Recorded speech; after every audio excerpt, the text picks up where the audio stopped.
Pinalibutan ng mga kabataang nakahintong jeep sa Barangay Almanza 1 sa Las Piñas nitong Sabado. Pilit silang sumampa at sumakay sa loob ng jeep habang tila hinahablot ang mga gamit ng mga pasahero.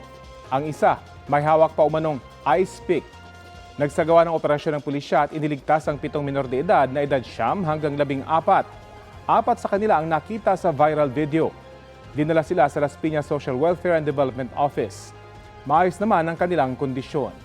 Sa investigasyon ng pulisya, nagkaroon ng hindi pagkakaunawaan matapos tumanggi ang jeepney driver na magsakay ng pasahero. Wala naman daw naiulat na nasaktan o natangay na gamit mula sa mga pasahero ng jeep. Tuloy rin ang kanilang operasyon para masagip ang iba pang bata, kabilang na ang may hawak umano ng ice pick. Hinikayat nila ang mga nabiktima na magsampa ng reklamo para mapanagot ang mga magulang ng mga bata.